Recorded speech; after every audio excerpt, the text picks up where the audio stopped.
오늘은 히브리서 11장 13절로 22절 말씀, 귀향에 따를 소유한 믿음이라는 주제로 말씀을 나누겠습니다.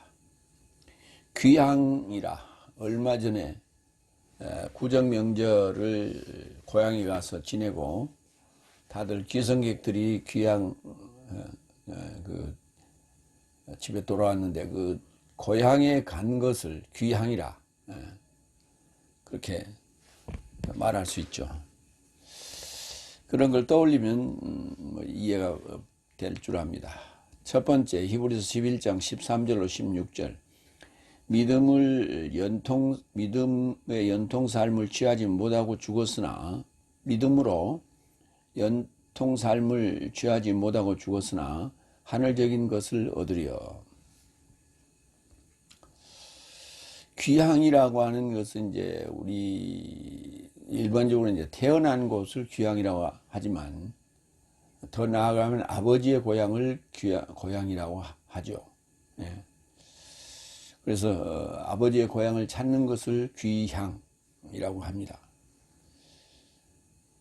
첫 번째 13절. 이 모든 삶은 믿음을 조차 연통 삶을 취하지 못하고 죽었으나 멀리서 그 삶을 알아보고 납득되고 무난하며 땅에 접하여 외국인과 나그네 삶인 것을 동원하였으니. 타향에 와서 살면서도 자기의 고향을 말하지 않고 숨기는 자도 있어요. 과거에 한 못이라고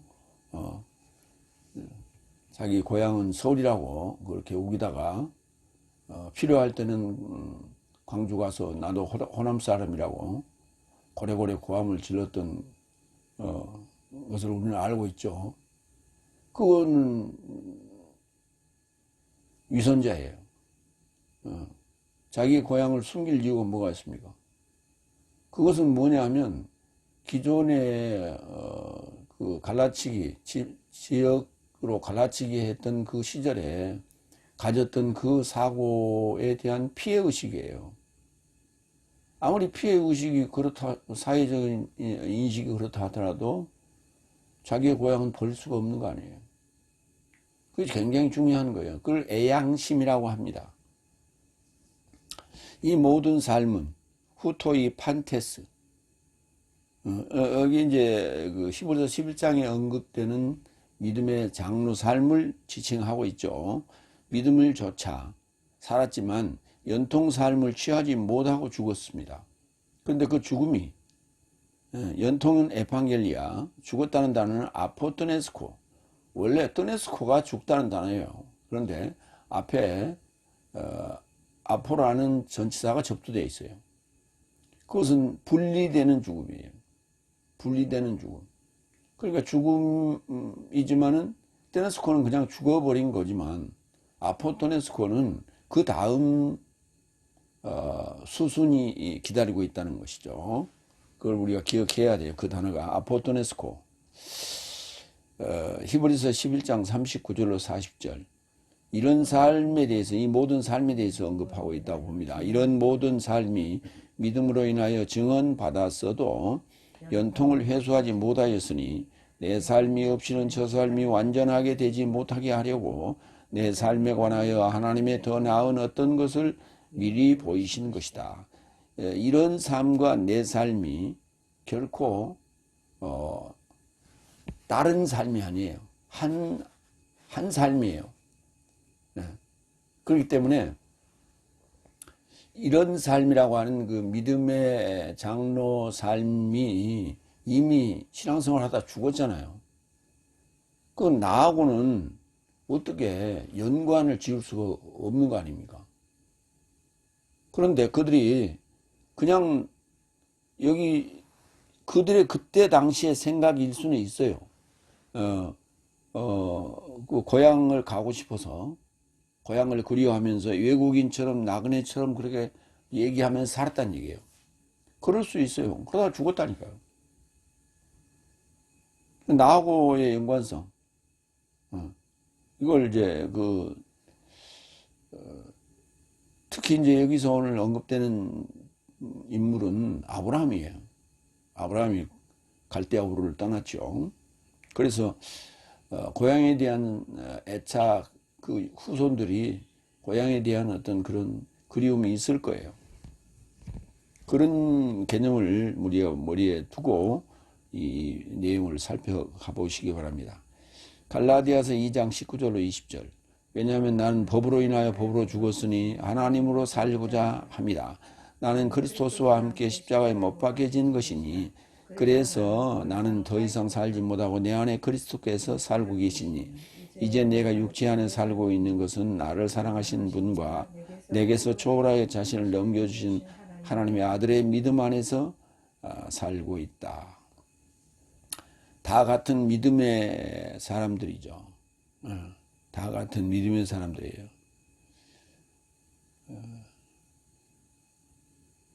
그리스도께서 내 안에 살고 계시는데 그 그리스도스를 만나야만이 진정한 고향에, 본향에 가는 거예요. 이제 이후에 이제 살펴보면 내용이 나오지만은 아브라함이 자기의 고향인 갈대아 우르는 가지 않았어요. 데라인 아버지가 죽었던 하란까지는 하란에 나홀의 손녀를 리브가를 며느리로 데려오는 그 사건은 있었습니다. 그렇지만 거기는 고향이 아니에요. 갈대아 우르를 떠나서 경유지입니다. 가나안으로 들어오는 경유지에 불과한 거예요. 그래서 그것도 직접 본인이 간 게 아니고 종을 보냈죠. 그게 전부입니다. 이어서 멀리서 그 삶을 알아보고 A도 납득되고 무난하며 아스파조마이 땅에 접하여 외국인 크세노스와 나그네 파레 피데모스 삶인 것을 동원했다. 그것을 늘 얘기했다고요. 호몰로게오 했다고. 우리는 나그네야. 이거. 그러니까 언제든지 우리는 떠날 수 있다라고 하는 것을 얘기했다. 이게 우리 완전한 정착지가 아니라는 사실을 늘 얘기했다. 그러니까 이 상황을 보면 갈대아 우르인 고향을 그리워한 것처럼 보입니다. 에베소 2장 19절. 그렇고 그런즉 내 삶은 더 이상 나그네 삶도 외인 삶도 아니요 오히려 거룩한 공동체요 하나님의 가족이라. 자, 그러니까 에베소 2장에서 에베소 교인들에게 이 얘기를 바울이 했죠. 그러니까 그 전까지는 나그네 삶인 것처럼 외인처럼 타국인처럼 살았다는 것이죠. 우리 최희준이가 불렀던 인생은 나그네 길, 이런 뭐 이제 불교에서도 얘기하는 뭐 공수의 공수고 이런 맥락하고 같은 의미죠. 예. 그래서 모두가 다 고향을 등지고 살아가는 사람들이 많습니다. 그러니까 고향에서 태어나서 고향에서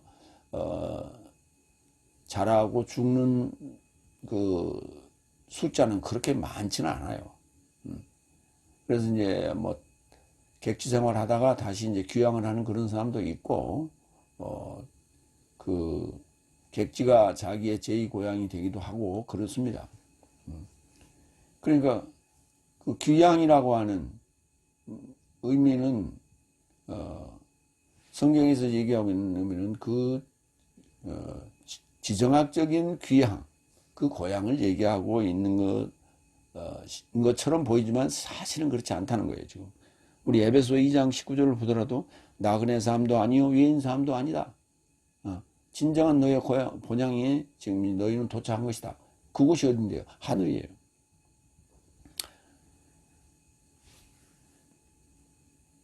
로마서 10장 9절로 10절.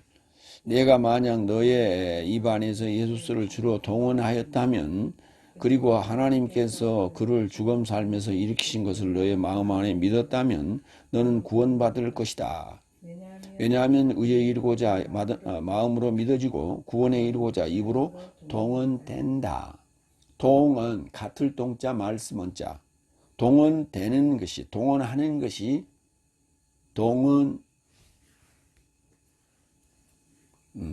동언하는 것이 동언이에요. 호몰로기예요. 그걸 이제 시인이라고 이제 우리 개혁성경은 번역했는데 동언이에요. 같을 동자 말씀 자. 같이 말한다. 호모가 같을 동. 로게오 말한다. 말씀 자. 이렇게 번역하시면 됩니다. 두 번째, 이런 삶을 말하는 삶은 본향을 직접 찾는 것으로 명백히 한다. 그렇죠. 본향을 찾는 자야만이 진정히 애양심을 갖고 있다. 이렇게 말할 수 있는 것이죠. 요즘 뭐 이제 자기 고향에 뭐 성금 보내기, 뭐 이런 운동도 벌어지고, 이쪽 고향 사랑 이런 말 하잖아요. 왜냐하면 시골 고향이 인구가 자꾸 소멸돼 가기 때문에 그렇습니다. 왜? 거기서 먹고 살 만한 어떤 그런 산업 등등이 없기 때문에 일거리가 많지 않기 때문에 객지로 일거리를 찾아서 떠나기 때문에 그런 현상이 오는 것이죠. 내 어렸을 때도 아니죠. 뭐, 군대 갔을 때, 군대 가기 전에, 직전 그쯤에, 일개면이 한 2만 정도 됐던 경우가 있어요. 2만 정도. 읍은 뭐 한 3만, 4만, 이 정도 됐고요. 그렇던 인구 밀도가 지금은 전체 군 자체가 5만 미만이에요. 그러니까 이건 뭐 엄청나게 줄은 것이죠. 전체 인구는 내가 기억을 못하고 있는데. 이어서 이런 삶을 말하는 삶은 본향을 파트리스가 본향이에요. 그게 아버지라고 하는 파테르에서 온 건데 아버지가 태어난 곳이 그게 본향이라고 말하는 거예요. 그러니까 우리가 지금 네 고향이 어디냐 그랬더니 서울입니다. 서울에 태어났구나. 아버지 고향은 어딘데? 예, 전라도입니다. 그 아버지 고향을 꼭 물어요. 왜냐하면 그게 진짜 네 고향이거든. 그래서 그렇게 묻는 거예요. 그래서 본향이라는 단어가 파트리스, 아버지라는 단어에서 옵니다. 직접 찾는 것으로 명백히 한다. 그러니까 애양심을 에피제테오, 직접 찾는 것으로 명백히 한다. 안에서 보여준다. 내심 보여주는 거다. 그러니까 내 고향은 서울입니다. 내 고향은 전라도 아니에요. 이렇게 말하는 한 모씨는 내심 위선하고 있는 거예요. 거짓말하고 있는 거예요. 근데 필요할 때는 나도 호남 사람입니다. 눈가리가 아웅하죠. 마태복음 13장 54절.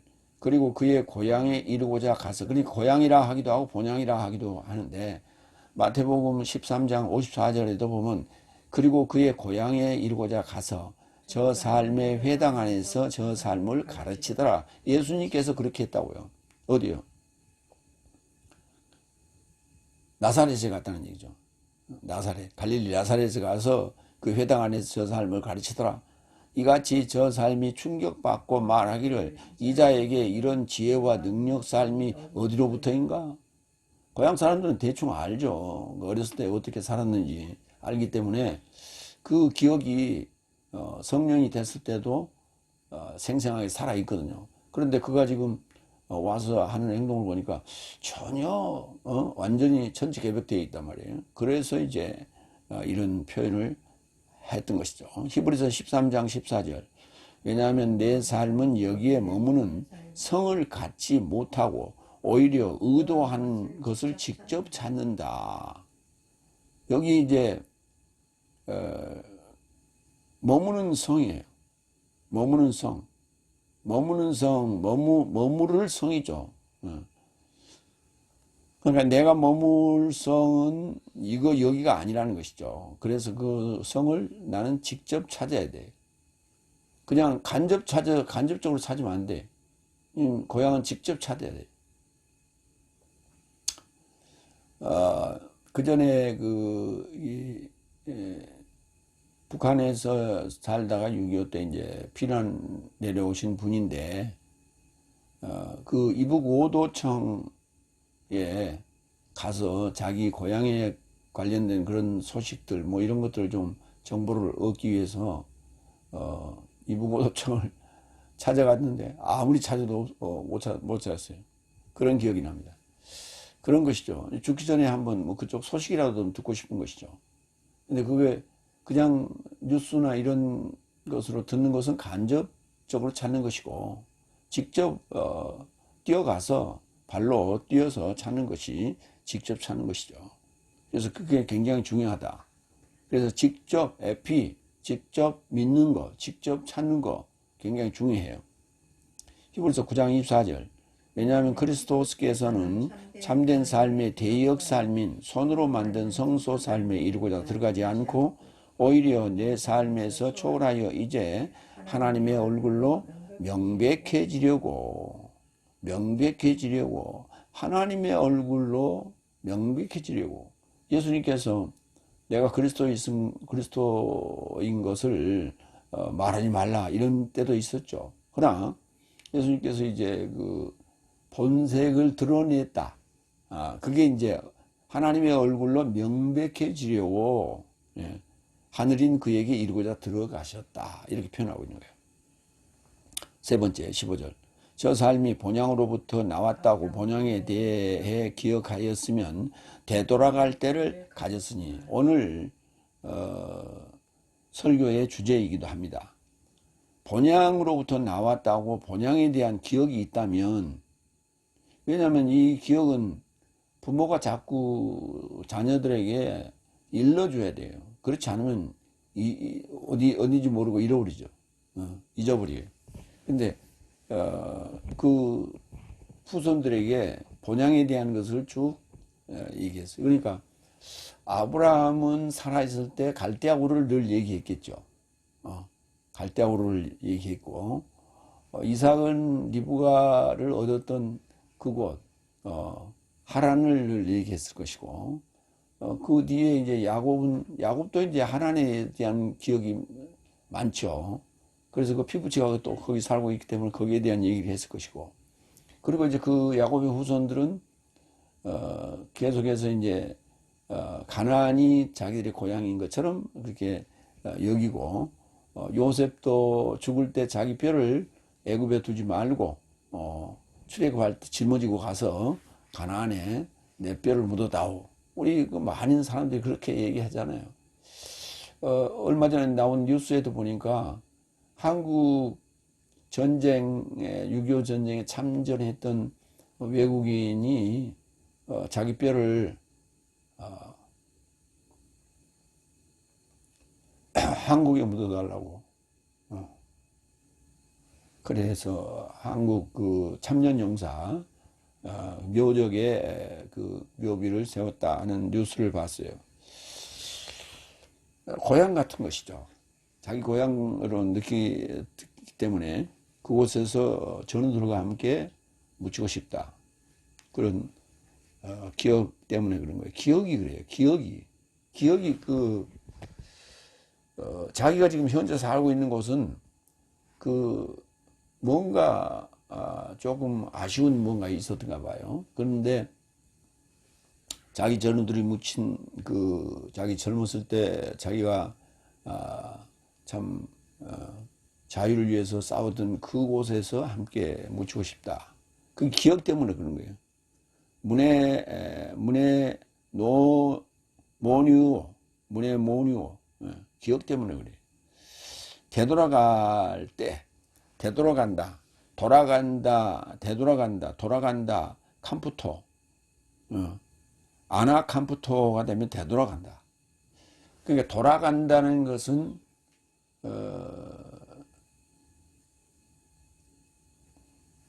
되돌아간다는 것은 왔던 곳으로 다시 돌아가는 거예요.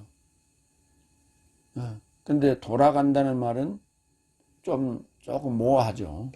그래서 안화가 붙어서 되자 다시 돌아간다 이렇게 해석을 이제 다시를 되자로 우리 말로는 그렇게 표현하고 있죠. 되돌아간다, 되돌아갈 때를 카이로스를 가졌다. 그러니까 누구나 본향으로 돌아가야 될 그 때를 기다리고 있는 겁니다. 그 때를 기다리고 있는 거예요. 그 때를 잡아야 돼요. 본향에 대한 기억은 갈대아 우르인데 그곳을 그리워했으나 되돌아가지도 않았고 형제가 살고 있는 하란의 이삭의 아내인 나홀의 소녀인 리브가 속박이라는 뜻을 가지고 있는데 창세기 24장 15절에 나옵니다. 를 구하러 종을 보낸 것이 전부예요. 이게 아브라함이 고향을 그리워했던 것에 대한 행동입니다. 직접. 그러니까 근데 이게 직접 찾는 것이 그게 명백히 하는 것이다. 그런데 직접 찾지 않았잖아요. 간접적으로 형제가 살고 있던 아버지가 그 무덤이 있는 곳 그곳을 종을 보내서 리브가를 데려오는 자기 며느리를 데려오는 며느리감을 데려오는 그 일밖에 한 적이 없어요. 근데 무슨 직접 찾았다고 그래요. 그러니까 본향을 직접 찾았던 것은 그 본향이 아니라는 것을 지금 우리가 여기서 알 수가 있는 것이죠. 창세기 24장 4절 내 고향 아르찌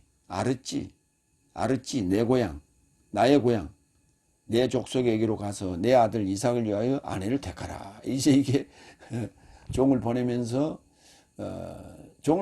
그냥 보낸 것도 아니고 그 재물을 많이 실어 보내면서 혹시나 가지고 튈까봐 거기에 대한 다짐도 하고 그러잖아요.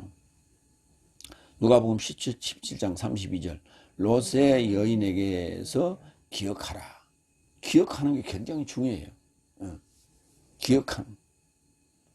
마태복음 2장 12절 그리고 저 삶은 꿈을 쫓아 신탁을 받아 헤로데스를 향하여 다시는 굴복하지 말고 다른 길로 인하여 저 삶의 지역에 이르고자 되돌아갔다. 자기가 출발했던 곳으로 되돌아갔다. 그 동방박사들 얘기죠. 그러니까 이제 헤롯이 자기들을 잡으려 한다고 하는 사실을 사자가 일러줘서 그래서 그 길목에 지키고 있을 걸 뻔히 알기 때문에 다른 방향으로 다른 길을 통해서 되돌아갔다. 네 번째 16절 이제 더 나은 것에 얻으려고 애쓴다. 이것이 하늘적인 것이다. 이러므로 하나님은 저 삶의 하나님이라 직접 초청받을 저 삶을 부끄러워하지 않는다. 왜냐하면 저 삶에게 성을 예비하셨다. 자, 이제 더 나은 것에 얻으려 애쓴다. 이게 더 나은 것에 얻으려 애쓰는 게 이게 본향이에요. 그러니까 내가 태어나서 거기 출발해서 왔던 곳, 그리고 아버지의 묘지를 썼던 곳, 아버지가 묻혀 있는 곳, 형제가 지금 그 피부처가 거기 있는 곳, 여기도 그립죠. 그렇지만 더 나은 것을 얻으려고 애쓰는데 이것이 뭐냐? 하늘적인 것이라는 거예요. 그러니까 아브라함의 본향은 하늘적인 거예요. 하늘적, 에피우라노스예요. 여기 지금 직접 할 때 우리가 에피가 접두돼서 그걸 이제 그렇게 직접 이렇게 번역을 했는데, 하늘적이라고 하는 이 형용사도 우라노스 앞에 에피가 붙었어요. 그래서 에피우라노스. 직접 하늘이에요. 하늘적인 거예요. 그러니까 더 나은 것이 하늘적인 것이다. 라는 얘기예요. 에피우라노이스. 형용사로서. 디모데전서 3장 1절. 이 말씀은 믿음직하다. 누군가 감독직을 얻으려 애쓰거든 좋은 일에 갈망한다. 감독직을 얻으려 애쓰거든. 예. 그렇죠. 감독직에 얻으려고 애쓰죠. 요즘 돈 선거도 많이 하잖아요. 1억, 1억, 총회장 하는데 그런 얘기가 나오겠는데. 별로 좋지 않은 거예요. 고린도전서 15장 48절로 49절. 이런 먼지 삶도 먼지와 같고 이런 하늘적인 삶도 하늘적인 자와 같다. 내 삶이 먼지의 형상을 지닌 것 같이 하늘적인 형상도 지닐 것이다. 그러니까 내 삶이 먼지의 형상을 지닌 것이 갈대아 우루 그리고 화란을 거쳐서 가난해지고 와 있는 그런 입장. 그러나 그걸 내가 얻으려고 그 고향을 떠난 건 아니라는 거예요. 내가 가나안에 와서 출세하려고 가나안을 온 것도 아니라는 거예요. 우리는 일반적으로 자기 고향을 떠나서 객지에 갔을 때는 참 뭔가 번듯하게 출세를 해야 떳떳하게 고향을 가잖아요. 고향에 갔을 때 그래도 이제 이렇게 서울에서 이제 명절이 되니까 서울에 있다가 고향에 오는데 그래도 좀 택시라 자가용이라도 타고 양복이라도 탁 빼입고 기름 쫙 바르고 이러고 좀 성공해서 와야만이 빚값부쩍 하잖아요. 광이 좀 나지 않습니까? 그런데 객지에 돈 벌러 갔다고 하는 사람이 그저 후준해가지고 가방 하나 짊어지고 애들도 그냥 안 데리고 그러고 오면 정말 그 측은해 보이고 쓸쓸해 보이지 않습니까?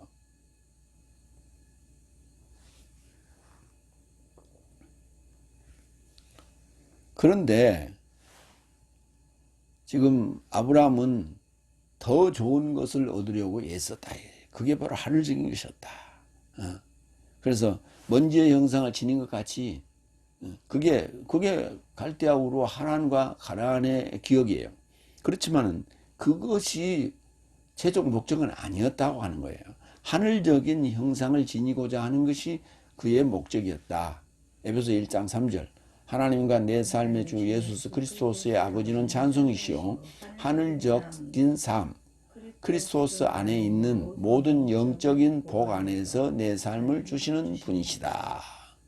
영적인 복을 주시는 분이 하나님이에요. 그러니까 아브라함의 복이 우리에게 열국에까지 미친다고 하는 것은 영적인 복을 얘기하는 것이지 육적인 복을 얘기하는 게 아니에요. 아브라함의 후손들이 유대인들 아니에요. 그 유대인들이 전 세계의 지금 경제, 사회, 문화, 금융 뭐 다 잡고 있잖아요. 그들이 예수 믿는다고 우리한테 뭐 형제요 하면서 뭐 저거 합니까? 관세나 그냥 뭐 25% 때려 붙이지? 응? 그들은 지금 아직도 그들은 예수교인이 아니에요. 유대교인이지. 유대인들은 예수를 인정하지 않아요. 그러니까 히브리어로 헬라어로 예수스인데 히브리어로는 예슈아의예요. 그 예슈아의를 여호수아서 온 말인데 예슈아의를 입에 절대 붙이지 않아요. 입으로 내지 않아요. 예슈아의라고 얘기를 하면 유대인들은 기겁을 해요. 왜? 그럼 뭐라고 그러냐? 예슈 그렇게 얘기해요. 기억과 이름을 지워버리겠다는 거예요. 그 단어의 세 단어의 첫 글자를 따가지고 에슈가 돼. 에슈라는 단어를 만들어가지고 그 탈무드와 그 유대 문헌에다 그 집어넣어놨어요. 그래서 지금 그들은 그렇게만 얘기하고 있어요. 예슈 그렇게 얘기해. 우리는 예슈아의 그랬는데 그들은 예슈라고 얘기해. 기억과 이름을 그의 이름과 기억을 지워버리겠다. 왜? 인정하면 예수아를 인정하면 자기들이 예수를 죽인 자가 되거든. 근데 아무리 감추려고 해도 감춰지질 않아요. 지금 그렇게 살고 있는데.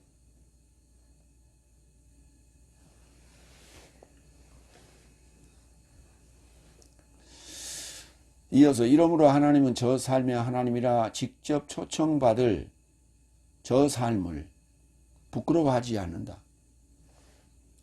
저 삶의 하나님이라 직접 초청받을 저 삶을 부끄러워하지 않는다. 여기도 직접 계속 나와요. 직접 갈레오마이. 아까 직접 우라노스.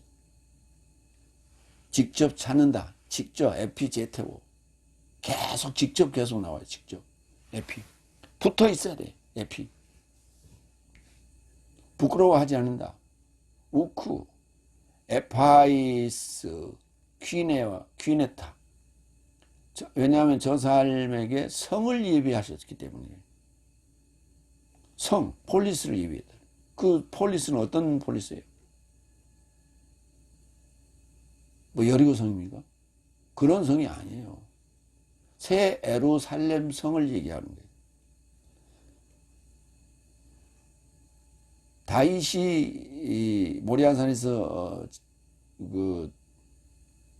이삭을 드렸던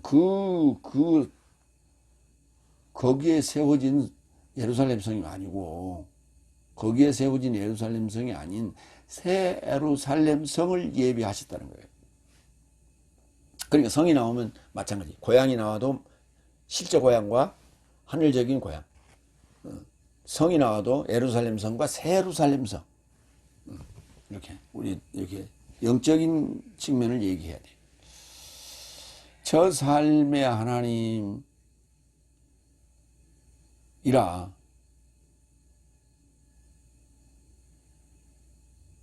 연통을 코미조한 삶이죠.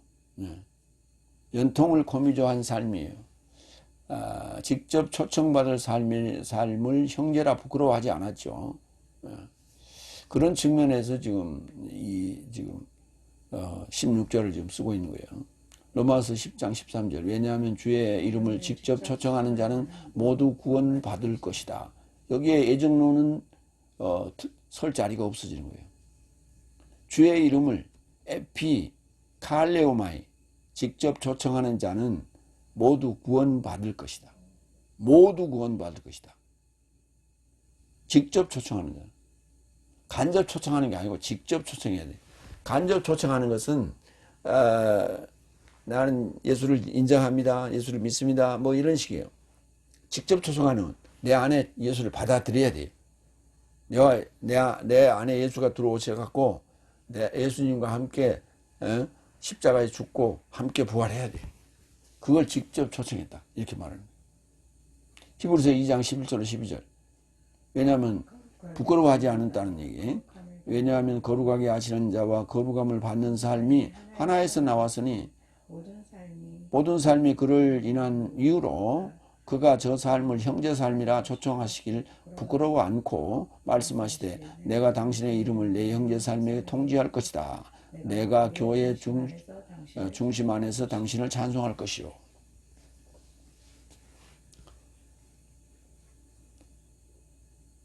내가 당신의 이름을 내 형제의 삶에게 통지할 것이다. 아버지의 이름을 얘기하는 것이죠. 그 다음에 내가 교회 중심 안에서 아버지를 찬송할 것이다. 함께 찬송하는 거예요. 형제는 함께 찬송하는 거예요. 그러니까 형제가 지금 신약에 와서 형제의 삶은요, 같은 길을 간 하나님의 자녀 입장에서의 형제입니다. 그런데 구약에서의 형제는요, 쌍태적 개념이에요. 그 갈라지는 거예요.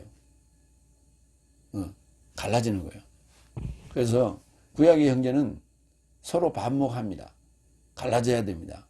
그래서 하나님께 기쁨을 드리는 자와 그렇지 못한 자로 나뉘는 거예요. 그렇지만 신약에 와서는 같은 믿음을 가진 형제, 같은 배에서 나온 형제라고 표현하고 있어요. 그래서 구약의 형제 개념하고 신약의 형제 개념이 입장이 달라진다.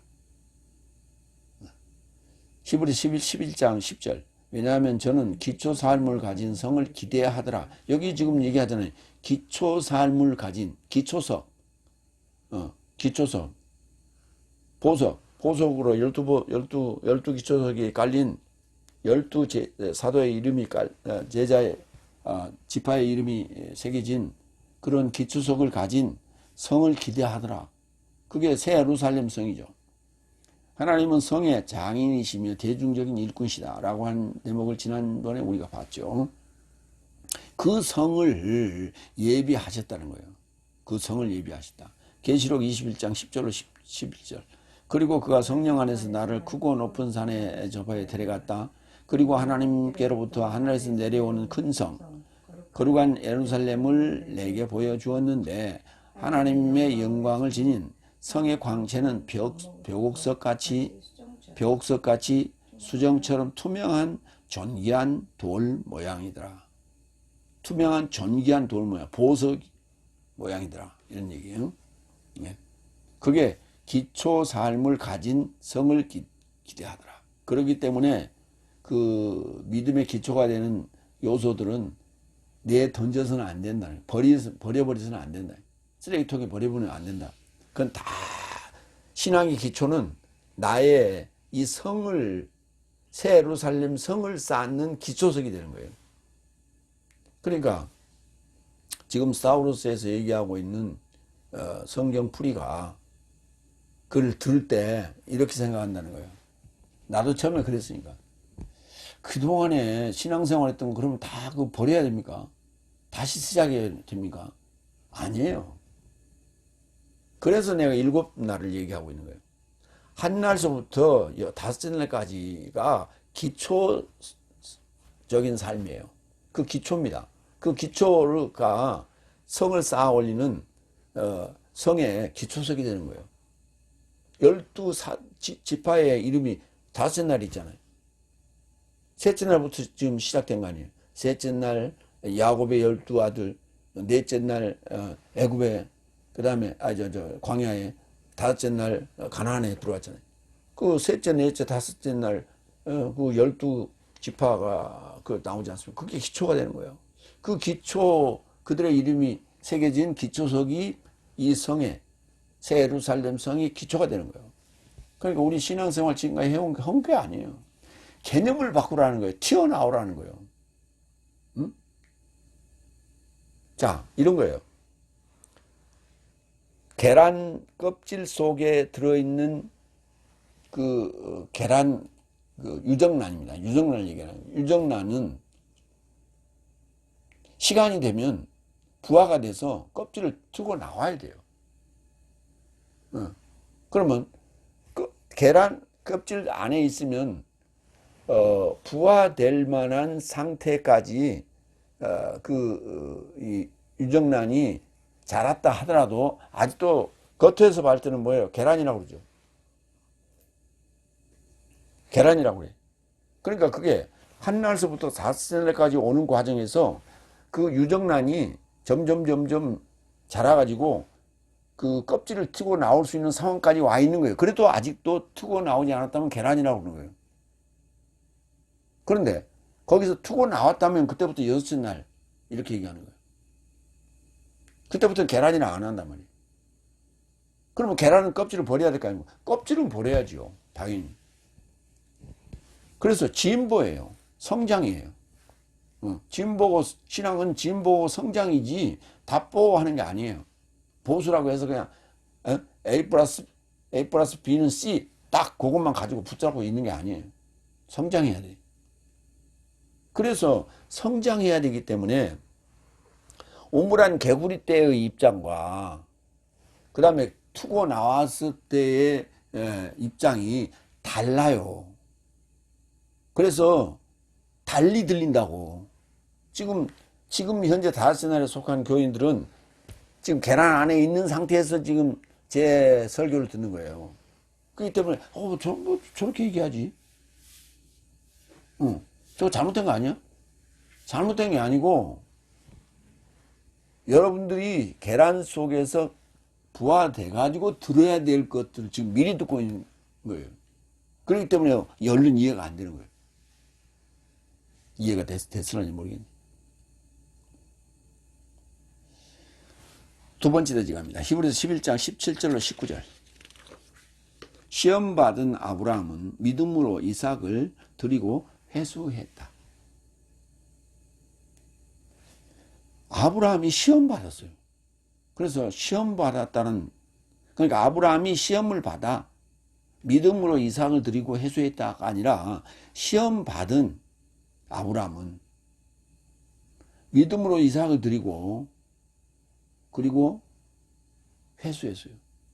건졌다고 다시. 그래서 강조하고 있는 게 시험 받았다는 거예요. 아브라함 시험 통과했어요. 그래서 믿음의 조상이 된 거예요. 다섯 번째 17절. 시험 받은 아브라함은 믿음으로 이삭을 드린 것이다. 그리고 연통 삶을 받아들였던 그가 독생자를 드리더라. 모리아산에 들었던 얘기입니다. 시험 받았다. 페이라죠. 아브라함은 믿음으로 이삭은 웃음이란 뜻이죠. 드린 프로스페로 드린 것이다. 드린 것이다.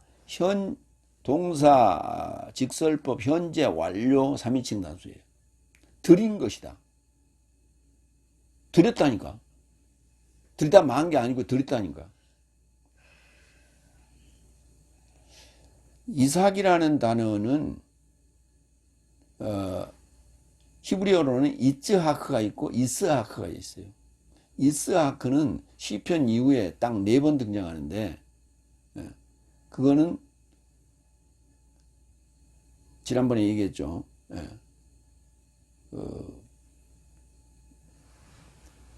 그냥 깔깔거리고 웃는 입장이 이스하크고 이츠하크는 내적인 웃음이에요.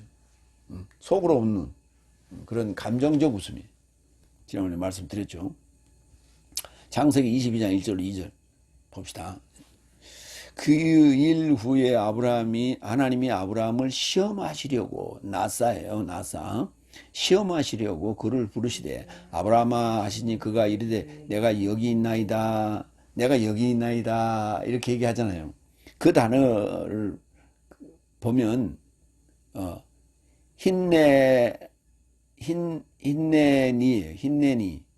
힌내니인데 힌내니가 뭐냐면 나를 보세요. 나를 보세요. 나 여기 있습니다. 내가 여기 있나이다. 이렇게 순화해서 번역했는데 나를 보세요. 그래요. 아브라함이 그렇게 대답했어요. 2절. 여호와께서 이르시되 네 아들 내 사랑하는 독자 이삭을 데리고 모리아 땅으로 가서 내가 내게 일러준 산 거기서 그를 번제로 드리라. 모리아 땅으로. 모리아가 뭐냐면 라 더하기 여호와의 축약형인 야흐의 합성어예요. 모리아흐. 근데 앞에 이제 라 앞에 맴이 붙어가지고 어떤 뭐뭐 하는 곳, 여호와께서 감찰하는 곳, 이걸 모리아 이렇게 표현했어요. 그러니까 모리아란 단어부터 시작해서 창세기 22장에 계속해서 라라는 단어가 등장합니다. 감찰하다. 그걸 갖다 요드가 앞에 붙어가 미완료 형태로 되면서 이래가 됐죠. 창세기 22장 8절. 아브라함이 이르되 내 아들아 번제할 희생양은 하나님이 자기를 위하여 친히 감찰하시리라 해요. 준비하시리라가 아니고 나사 이래. 나사가 뭐라 했죠? 시험이라 했죠. 나사가 시험이고 이래 감찰하시래 하고 두 사람이 함께 나아갔다 그랬어요. 22장 14절. 아브라함이 그곳이란 단어가 마콤이란 단어입니다. 우리는 장소적인 것이 그냥 그곳 이렇게 얘기했는데 그곳이 일어섬이라고 하는 쿰이란 단어예요. 쿰, 마콤에서 맨 빼고 쿰이라는 의미예요. 일어섬이에요. 일어섬이 뭡니까? 부활적 의미라고. 여호와 이름을 그곳 이름을 여호와 이레라 초청하기 시작해요. 부른 게 아니라 초청하기 시작했고 오늘날 그가 스스로 이르되 여호와의 산에서 스스로 감찰하신다. 스스로 감찰하시는 거예요. 이래. 여호와 이래 할 때도 이래. 그거는 고유명사라고 파싱을 했고 스스로 감찰하신다. 이래. 그거는 이파리형 동사로 파생을 했더라고요. 다 똑같아요. 이래. 그러니까 일어서는 것도 부활적 의미가 있고 이래라는 개념도 감찰하신다는 의미가 있고 모리아라는 단어도 여호와께서 감찰하신다는 의미가 있어요. 그리고 연통 삶을 받아들였던 아나 데코마이, 데코마이가 맞이하다거든. 그러니까 아나 데코마이는 맞아 이렇게 어디 한번 안아보자 이런 개념이에요. 이게 아나 데코마이. 그렇게 받아들였던 그가 독생자를 드리더라. 독생자, 독자가 아니고 독생자가 맞아요. 모노게네스, 모노, 홀로 된 게네스, 홀로 탄생한 자, 혼자 탄생한 자, 독생자. 이 독생자가 어디에 쓰이냐? 받아들인다는 먼저 봅니다. 사도행전 28장 7절. 그런데 포플리오스라는 이름의 섬의 으뜸인 자에게 그곳 주변에 토지가 있더라. 그가 내 삶을 받아들여 3일 삶을 친절히 대접하였다. 이걸 이제 환영해요. 뭐 이렇게도 할 수 있어요. 그러나 딱 두 군데 써 있어요. 받아들였다. 아나 데쿠마이. 요한복음 1장 18절. 아무도 언제든지 하나님을 보지 못한 것이다. 아버지의 품에 이르고자 현존하신 분, 독생자 아들인 그가 수용해낸 것이다. 수용해낸 것이다. 여기 엑세게오마이, 헤게오마이가 붙었어요. 에크 더하기 헤게오마이. 그러니까 헤게오마이가 지도하다거든. 그게 이제 수동적인 의미로서 수용해낸 것이다. 에크가 붙어갖고 냈다라는 단어를 쓴 거예요. 그러니까 헤게오마이가 지도하다, 수용하다 이렇게 지난 시간에 언급했죠. 그런데 그 앞에 에크가 접두되어 가지고 수용해낸 것이다. 그러니까 수용을 해서 냈다고요. 그러니까 하나님을 보지 못했는데 하나님의 품에 계시던 분이 자신을 드러냈다고. 하나님이 자신을 드러낸 거예요. 그걸 뭘로? 아들로, 독생자로 드러낸 것이죠. 요한복음 3장 16절. 왜냐하면 하나님께서 세상을 이처럼 사랑하셨으니 이같이 독생자인 그의 아들을 주셔서 그에 이르고자 믿는 자 모두는 멸망치 않고 오히려 내세적 생명을 갖게 하려 합니다. 여섯 번째 18절. 그를 향하여 씨가 사손이라고도 합니다. 씨가 이삭 안에서 너에게 초청받을 것이라고 전에 들었기에 그 다음 구절하고 이제 연결해야 돼요. 그를 향하여 씨가 이삭 안에서 너에게 그를 향하여는 뭡니까? 아브라함을 향하여 씨가 이삭 안에서 너에게 초청받을 것이라 하나님이 그렇게 말씀하셨다고. 그렇게 전에 들었기에 19절. 하나님은 죽음 삶에서도 일으킴이 가능하다는 것을 헤아렸으니 하나님은 죽음 삶에서도 일으키신다니까. 그 가능하다고 헤아렸기 때문에 그가 비유 안에서 그도 회수했습니다. 그가 누구예요? 이삭이죠. 지금 17절에서는 드린 것이다. 그랬죠. 드렸어요. 근데 18절에서는 이게 그 믿음의 근거를 지금 언급하고 있고 그리고 19절에도 마찬가지고 그거는 이제 소망, 부활 그걸 헤아렸다는 거 아니에요. 그렇기 때문에 그래서 결국은 그러니까 아브라함은 아무것도 모르고 그러니까 드리러 갔다가 드리려다가 죽이려다가 그냥 아브라함아 아브라함아 사자가 이렇게 외치니까 깜짝 놀라갖고 멈춘 게 아니라고요. 이미 다 알고 있었어요. 시험 받을 때. 아 이거 시험이구나. 뭐야? 하나 여호와께서 감찰하신다. 내가 하는 행동을 다 감찰하고 계시는구나. 다 알고 있었어요. 왜? 씨가 이삭 안에서 너에게 초청받을 것이라고 전에 들었잖아. 그래갖고 이삭을 줬는데 그걸 설마 죽이겠어? 그러면 그 언약이 물거품이 되잖아. 하나님은 죽었어도 다시 살릴 거야. 이게 대단한 믿음이에요. 그러니까 창세기 22장의 이 시험은 엄청난, 이게 하늘의 별을 보고, 너 후손이 하늘의 별같이 땅에 바닷가의 모래같이 많은 자들을 번성케 할 것이다라고 하는 그것을 믿었다는 것이 그게 큰 믿음이 아니고, 갈대아 우르를 떠난 것부터가 그 뭐라 했어요? 생로병사 문제를 해결하기 위한 거라 했잖아요. 그 문제를, 생로병사 문제를 해결하는 과정에 지금 22장의 시험도 지금 포함되어 있는 거예요. 지금 이 시험을 통과했기 때문에, 통과했기 때문에 이 시험이 온 것도 생로병사의 문제와 지금 직결된 거예요. 왜? 겨우 100세 얻은 이삭 아니에요. 이 생의 문제를 해결했다고. 근데 그 씨를 끊어버린다고? 단절시킨다고? 말이 안 되지. 그러면 내가 믿을 하나님이 아니지. 그 문제를 지금 해결하기 위해서 내 고향도 버리고, 부모님도 여의고, 그러고 형제도 버리고, 그러고 왔는데, 가나안까지.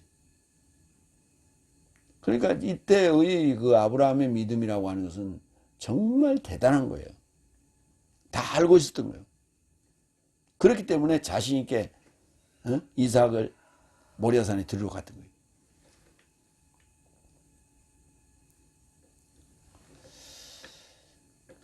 창세기 21장 12절 여기 얘기하잖아요. 하나님이 아브라함에게 이르시되 내 아이나 내 여종을 위하여 근심치 말고 사라가 내게 이런 말을 다 들으라. 이삭에게서 나는 자라야 내 씨라 칭할 것이니라. 여기 있잖아요. 이렇게 전에 들었다고 21장에서. 근데 이걸 반복할 거라고 꿈에도 생각 안 했지. 그러니까 시험이라는 걸 알고 있었어요. 우리가 시험이 올 때 그걸 생각을 해봐야 돼요. 아, 이게 환난이냐, 고난이냐, 시험이냐. 아, 시험이구나. 그러니까 우리는 지금 시험이라는 단어를 자주 써야 돼요. 아, 이게 시험이구나. 시험 통과해야지. 근데 그것을 송영길 대표는 이렇게 늘 생각했다. 이것도 지나가려니. 이것도 지나갈 것이다. 그러니까 이것도 지나갈 것이다. 이것이 문제가 왔을 때, 아, 이거 시험이구나. 이거예요. 우리 믿는 자들은. 그분은 이제 캐톨릭인데, 그는 이것도 지나가리라. 그렇죠. 모든 게 다 지나갔어요. 근데 이것이 하나님이 내게 믿음을 키우기 위한, 선물을 주시기 위한 시험이라고 하는 거예요. 그래서 아, 이거 시험이구나. 첫 번째, 딱 두 가지만 기억하세요. 아, 이거 시험이구나. 두 번째, 이후에 뭘 주시려고요. 이게 문제가 닥쳤을 때 우리 그리스도인들이 입에서 나와야 돼요. 아, 이거 시험이구나. 이 다음에 무엇을 주시려고요? 반드시 주십니다. 그거 통과하면. 뭐든지 줘요. 물질적인 것이 됐든 영적인 것이 됐든 반드시 줍니다. 그래서 분명히 이렇게 전에 들었다 하는 거. 로마서 9장 7절 9절 아브라함의 씨가 모두 자식 사함도 아니요 오로지 이삭 안에 있는 너에게 씨라 초청될 것이다.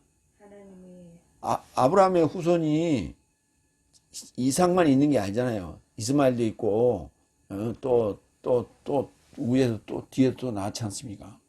하나님의 자식 삶은 저런 육체의 자식 삶이 아니라 이것이니 오히려 연통의 자식 삶이 시에 이르고자 인정된다.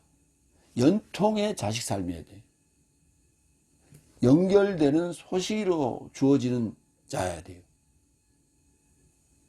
아브라함, 이삭, 야곱으로 연결되는 소식으로 주어지는 자라야 자손이다. 아브라함이 자손이라. 아브라함이 씨라. 이렇게 말할 수 있는 거예요. 지금 아브라함이 씨인데 이스마엘도 아브라함이 씨죠. 그런데 우리 그리스도인들은 아브라함, 이스마엘 이렇게 나가진 않잖아요. 글쎄 모르겠어요. 모슬렘들은 그렇게, 이슬람교들은 그렇게 하는지 모르겠지만.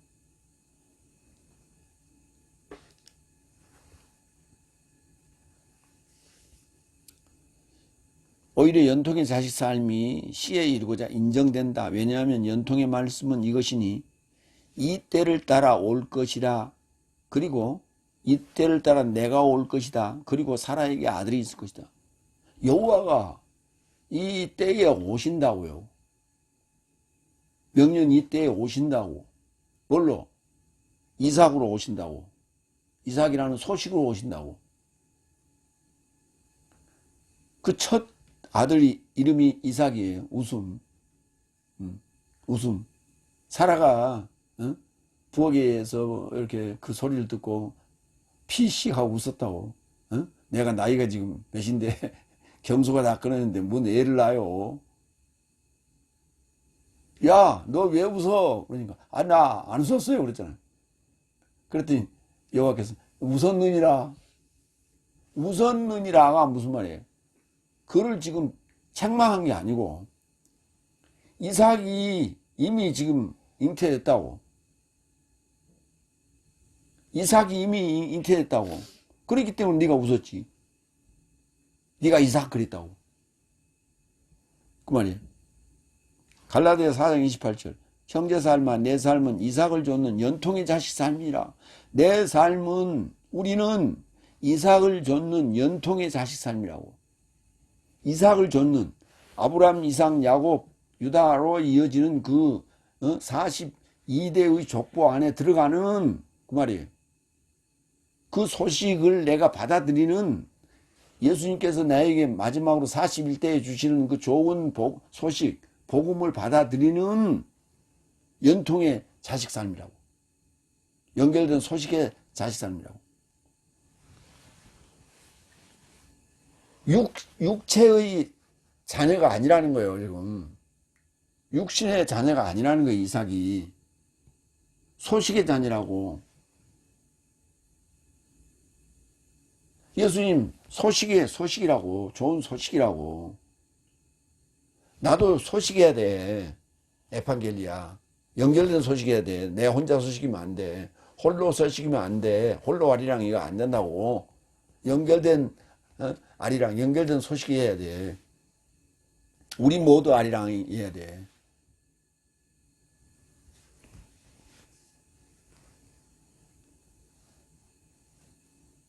형제 삶아 내 삶은 이삭을 좇는, 이삭을 따르는 연통의 자식이니라. 굉장히 중요하죠. 왜? 예수님하고 내하고 연결되는 그 접점이 소식밖에 없다니까. 소식을 내가 받아들이면 그 접점이 생기는 거예요. 42대에 들어가는 거예요. 그래서 이삭을 좇는 연통의 자식이 되는 거예요.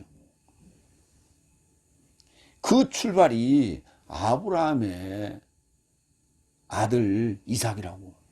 그 이삭을 낳았던 아브라함이 바라보았던 그 성은, 예비한 성은 새 예루살렘 성이지 저 예루살렘 성이 아니라고. 여리고 성도 아니고. 7번째 19절. 하나님은 죽음 삶에서도 일으킴이 가능하다는 것을 헤아렸으니 그렇기에 그가 비유 안에서 그도 회수하였다. 죽음, 네크로스. 삶에서 시체입니다. 죽음이 아니라 죽음. 삶에서도 에게로 일으킨다. 깨운다, 일으킨다. 가능하다는 것을 헤아렸다. 로기 조마이. 로마서 4장 17절로 21절. 기록된 바와 같이 죽음 삶을 살려주시고 없는 삶을 있는 것 같이 초청하시는 하나님 목전에서 저가 믿었기에 내가 너를 많은 열국의 조상으로 지정한 것이기 때문이다. 그는 소망 밖에서 내 씨가 이같이 있을 것이다 지시받은 것을 조차 자신을 많은 열국의 조상으로 실존에 이루고자 소망에 접해 믿었다. 그리고 그는 이미 죽임당한 자신의 몸과 사라의 태의 죽음을 자각하지 않고 연약해지지 않는 믿음으로 100세쯤 지내며 그래서 하나님의 연통에 이르고자 불신으로 판단받지 않고 오히려 믿음으로 내적 강화되어 하나님에게 영광을 드리고 그가 연통한 것을 행함이 가능하기 때문에 성취하였다. 그러니까 그가 추구했던 생로병사의 문제를 하나님을 좇으면, 하나님을 믿으면 해결이 되겠구나.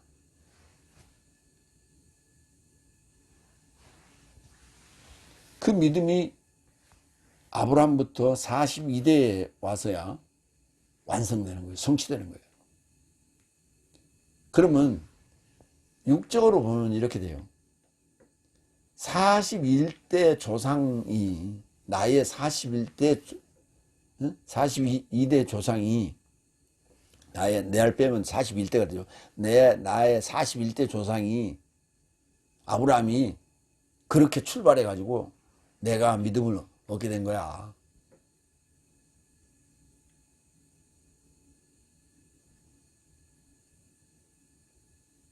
그걸 언제부터 알았어?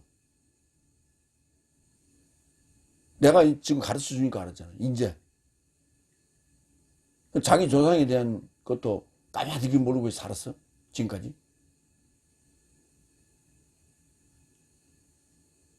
육적인 것은 그럴 수가 없다니까. 육적인 것도 간혹 그럴 수도 있어요. 간혹 그럴 수 있어. 근데 지금 42대에 접붙임을 받은 모두는 다 똑같은 얘기를 해야 돼요. 이게 동언이에요. 호몰로그예요. 같은 말을 해야 돼요. 같은 민족이기 때문에, 같은 형제이기 때문에 같은 말을 해야 돼요. 호몰로그예요. 이게 가능한 얘기냐고. 이게 영적인 얘기라니까. 영적으로 가능하다니까. 영적으로라야 가능한 거예요. 육적으로는 가능하지 않아요. 모양도 틀리고 말도 틀리고 다 틀린데, 응? 지금 유대인들이라고 자칭하는 유대인들은 지금 히브리어를 쓰고 있잖아. 근데 그들이 원래 히브리어를 썼어요? 유럽에 살 때 디아스포라 돼가지고 유럽에 살 때는 다 유럽어를 썼죠. 러시아어도 쓰고. 그러다가 이제 1948년도에 독립을 하면서 그때에 새로 현대 히브리어가 만들어져요. 다시 집대성을 해서 그때 자녀들 교육하고 체계적으로 교육을 하고 나이 먹은 사람들은 또 학원에 가서 또 배우고 동네에서 배우고 그러면서 지금에 와서야 전부 그 이스라엘인들이 히브리어를 쓰고 있는 거예요. 그 현대 히브리어를 쓰고 있는 거예요. 그렇기 때문에 고전 히브리어에 있는 성경, 구약 성경은 지금 자기들이 히브리어를 보고 있지만 무슨 내용인지 아직도 몰라. 초등학교에서부터 대학교까지 교과서예요, 교과서. 전부, 모든 초등학교에서부터 대학교에 다 성경이 들어있어. 그렇게 몇 년을 가지고 다니는 거예요. 12년을 가지고 다니는 거예요. 그렇게 가지고, 12년이 뭐예요? 16년을 가지고 다니는 거예요. 그렇게 가지고 다니도 창세기 1장 1절 하나 제대로 풀어지지 않았어요.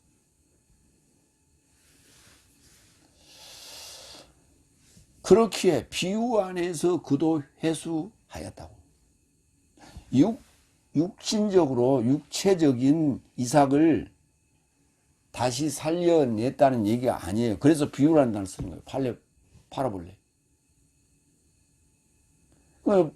그냥 읽어서는 그냥 육신적인 이삭을 건진 것 같이 살려낸 것 같이 믿음으로.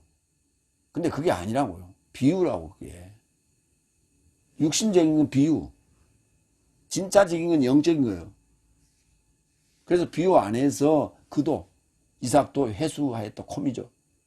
창세기 22장 11절 13절 손을 내밀어 칼을 취하고 그 아들을 살해하려 하니 여호와의 사자가 하늘로부터 그를 초청하여 이르시되 아브라함아 아브라함아 하시는지라 아브라함이 이르되 내가 여기 있나이다 가 아니야 나를 보세요 그랬다 그러죠. 나를 보세요 하며 사자가 이르시되 그 아이가 그 아이에게 손을 대지 말라 그에게 아무 일도 하지 말라 네가 내 아들 내 독자까지도 내가 저지하지 않았으니 내가 이제야 네 하나님을 경외하는 줄을 아노라. 아브라함이 눈을 들어 감찰하였더니 뒤에 뿔이 수풀에 걸려있는 수양을 보고 아브라함이 가서 그 수양을 취하여 아들을 대신하여 번제로 드렸더라.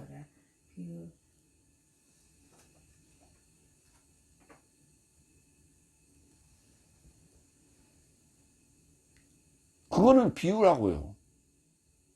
육체적인 현세계적인 현상적인 상황이에요. 3차원 세계의 얘기예요. 육적인 얘기예요. 근데 실제는 그 영적인 얘기란 말이에요. 영적인 얘기로 봐라 이런 얘기예요. 세 번째 돼지 히브리서 11장 20절로 22절 이삭의 축복 야곱과 에사우를 했고요. 요셉의 출애굽 당부 이걸로 이제 까지 갑니다. 여덟 번째 이삭은 기대하는 것에 관하여 믿음으로 야곱과 에사우를 축복했다. 야곱과 에서인데 에사우라고 지금 했어요. 헬라어로는 지금 야콥 에사우 야콥 에사우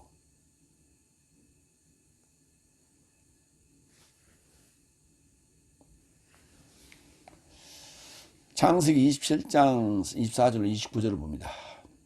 이삭이 이르되 내가 참 내 아들 예서냐 그가 대답하되 그러하니이다. 지금 이제 그 어미가 그 지금 양을 잡아다가 지금 요리해가지고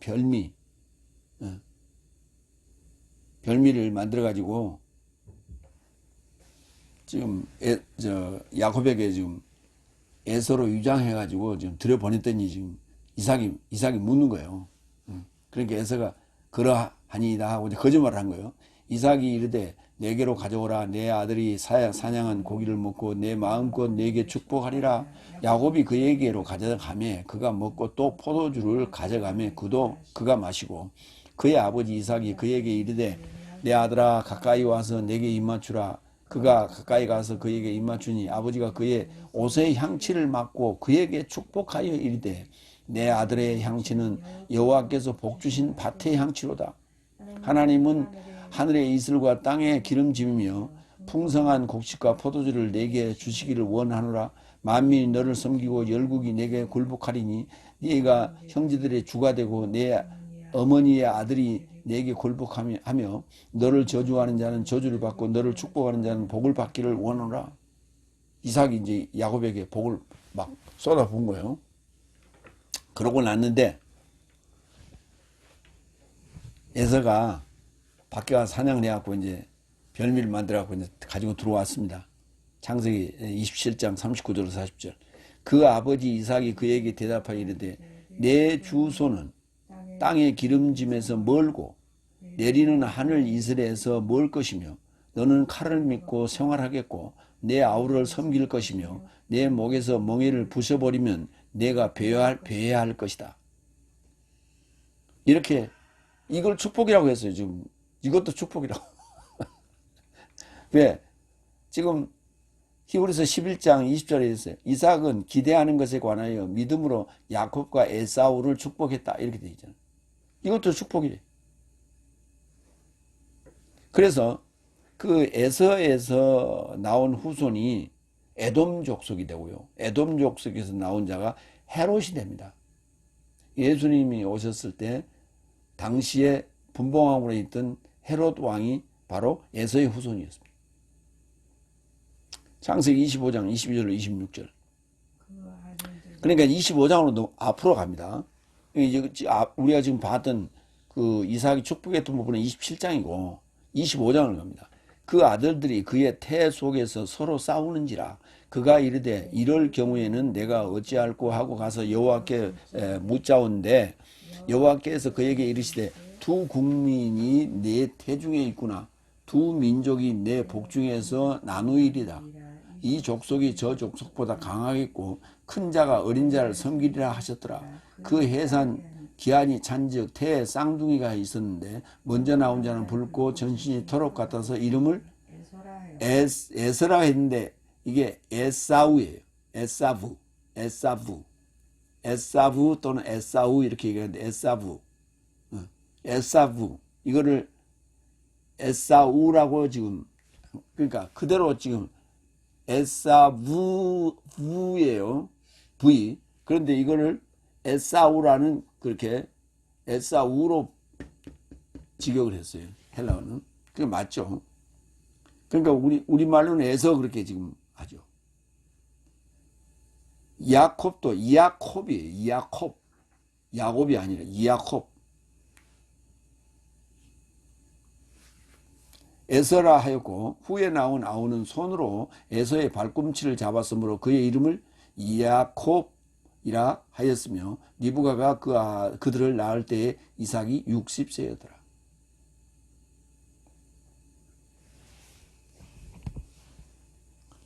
아 60세 될 때까지 이삭은 뭐하고 있었어? 우리는 지금 20대 장가를 가도 그때 아들을 낳고 딸도 낳고 그러는데 그때까지 뭐하고 있어? 60대 60 될 때까지. 참 이해 안 되는 부분이 많이 있어요. 아 우리는 60대에 애를 낳습니까? 60대는 이미 거의 뭐 단산했죠. 그러니까 이 태중에 있을 때 25장에서 리브가는 벌써 알았어요. 야곱이 두 번째 나올 놈이 동생이 큰 놈을 지배할 것이다 라고 하는 것을 알고 있었어요. 그래서 그 마지막 찰나에 그걸 실행한 거예요. 그러니까 문제는 이거예요. 복은 차지하는 놈이 그 놈이 지거예요. 쟁취하는 거예요. 복음의 축복은 쟁취하는 거예요. 빼뜨리는 거예요. 남이 가져갈 것을 빼뜨리는 건 아니고요. 내 몫을 찾는 거예요. 내 몫을. 침노하는 거예요. 천국은. 이렇게 빼뜨리는 거예요. 누가 먼저 빼뜨리냐는. 아는 놈이 빼뜨리는 거예요. 모르는 놈은 못 빼뜨려요. 지금 주식이 5,800까지 올라갔죠. 근데 아는 놈은 먼저 지금 투자해가지고 돈 벌었어. 모르는 놈들은 누구 갖고 있는 거예요. 마찬가지. 9절. 9번째 21절. 야곱은 죽으면서 믿음으로 요셉의 아들 삶에 각자를 축복했으며 그의 지팡이의 꼭대기에 접하여 예배하였다. 아니 21절에 야곱은 죽으면서 그 12아들한테 축복했다 이렇게 안 쓰고 요셉의 아들 삶을 각자를 축복했다 이렇게 나와요. 그 요셉의 아들 누구예요? 므낫세와 에브라임 아니에요. 그게 유명한 얘기 아닙니까? 에브라임은 에브라임 동생이죠. 므낫세가 형님인데 므낫세는 좌수를 얹고 에브라임은 우수를 얹었다고. 그래서 큰 민족을 이룰 것이다. 라고 축복을 했다고.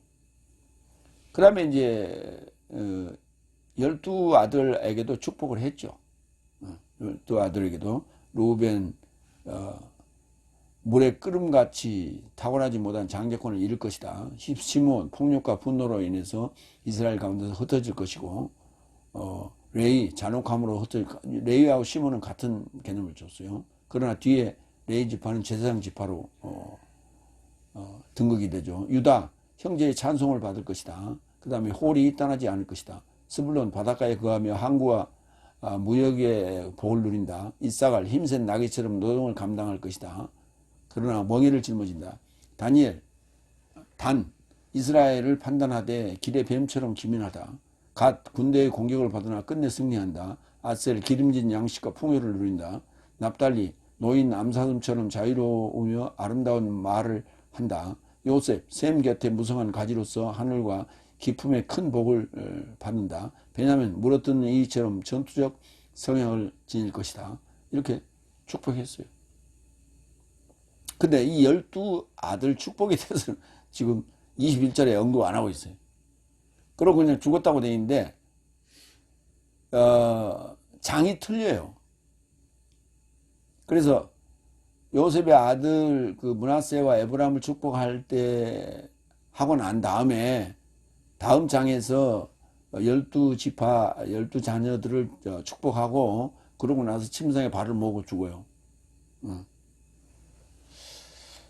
10번째 22절 요셉은 임종하면서 바로 연결됩니다. 요셉은 임종하면서 믿음으로 이스라엘의 아들 삶의 탈출에 관하여 기억하였으며 그의 뼈에 관하여서 명령하였다.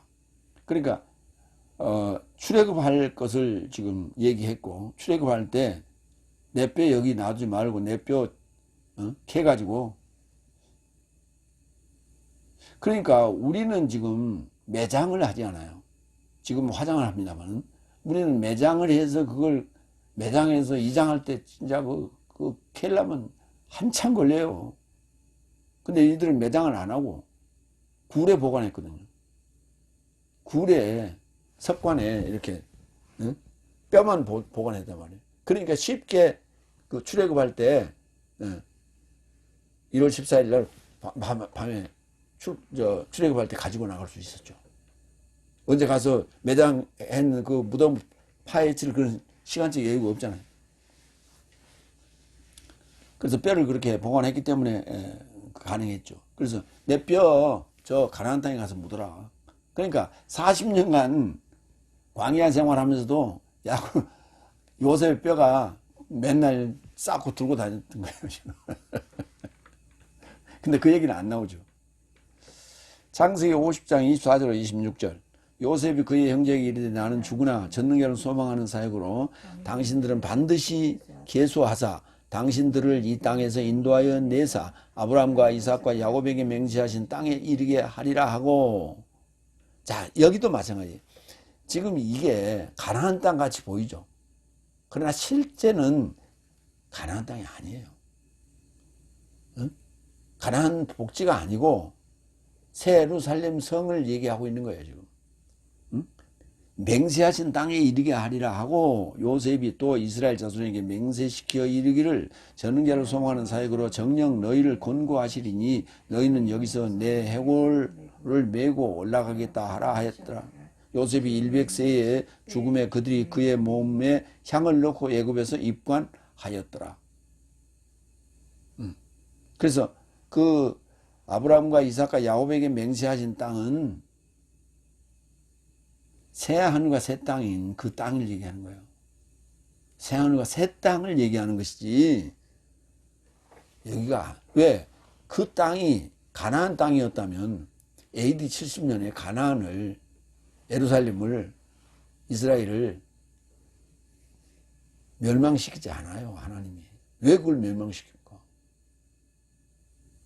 그 지금 멸망시킨 후에 디아스포라가 된 다음에 다시 1948년도에 이스라엘 건국하고 나서 지금 이스라엘 사람들 맨날 통곡집에 가서 맨날 끄떡끄떡하고 맨날 울고 찬송하고 기도하고 맨날 그러잖아. 그러면서 맨날 거기 들어갈 때는 총 안 가지고 들어가는지 모르겠어요. 하여튼 검색 때 통과해서 들어가더라고. 그리고 남자 따로 여자 따로 있어 구간이. 근데 시내 돌아갈 때는 전부 다 군인들이 총 메고 다니죠. 그 총 메고 간 사람은 내가 못 봤어요. 거기에 총은 맡기고 들어가는 건지 어쩐지 그건 모르겠어요. 찾아봐야 돼. 마무리합니다. 귀향의 때를 소유한 믿음. 그 귀향이라고 하는 그 번향은 새하늘과 새 땅을 얘기하는 거예요. 그래서 새하늘과 새 땅이 하늘에서 내려와요. 계시록 21장 보면. 믿음을 조차 연통 삶을 취하지 못하고 죽었으나 나그네로 살면서 하늘적인 본향을 찾기를 명백히 하였다. 시험받은 아브라함은 믿음으로 연통 삶을 받아들인 독생자 이삭을 드리고 씨가 이삭 안에서 초청받을 것을 알았기에 하나님은 죽음 삶에서도 일으킴을 믿었고 회수하였다. 이삭은 야곱과 에사우를 축복했고 야곱은 죽으면서 믿음으로 요셉의 아들을 축복하고 요셉은 출애굽할 때 자신의 뼈를 가져갈 것을 언급하고 명령합니다. 네, 아멘.